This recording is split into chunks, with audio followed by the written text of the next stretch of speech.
एक रात थुंग थुंग काम से घर लौट रहा था। रात गहरी थी और उसे जल्दी घर पहुंचना था, क्योंकि उसे पता था घर पर उसकी बीवी और बच्ची उसकी राह देख रहे होंगे। लेकिन कुछ दूर जाते ही अचानक उसे सड़क के किनारे एक बूढ़ा आदमी दिखा।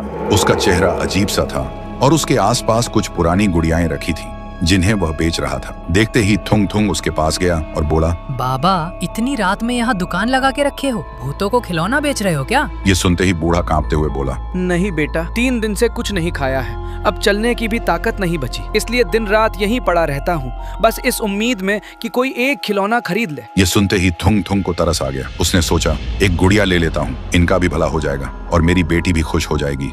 फिर वह एक गुड़िया खरीद कर घर की तरफ लौटने लगा। लेकिन जैसे जैसे वह आगे बढ़ रहा था, उसके हाथ में उस गुड़िया का वजन अचानक बढ़ने लगा। इसलिए घबराकर वह वहीं रुक गया और गुड़िया को नीचे रख दिया। लेकिन तभी उसे उस बूढ़े की एक अजीब सी आवाज सुनाई दी।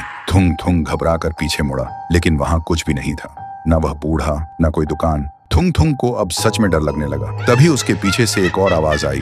यह सुनते ही थुंग थुंग डर के मारे पीछे मुड़ा, लेकिन वहां भी कोई नहीं था, सिर्फ वह गुड़िया थी जो अब सीधा उसकी तरफ देख रही थी। तभी वह गुड़िया बोली, पापा, मुझे भी घर ले चलो ना।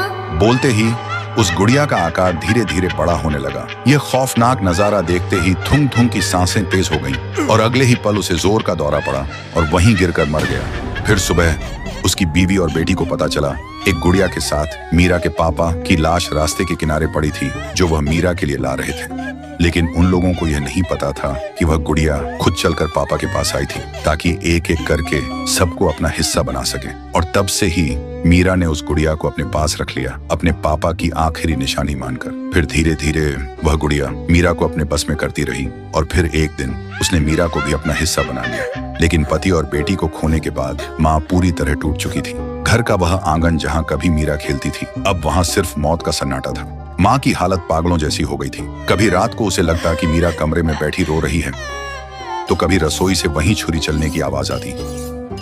लेकिन जब वह वहां जाती तो दिखाई देता कोई नहीं था। अब वह दिन भर रोते हुए गांव गांव भटकती और चिल्लाती रहती, मीरा, मीरा, मेरी बच्ची, वापस आजा बेटा। पति के मरने के बाद वह टूटी जरूर थी, लेकिन मीरा के जाने के बाद वह पूरी तरह बिखर गई थी।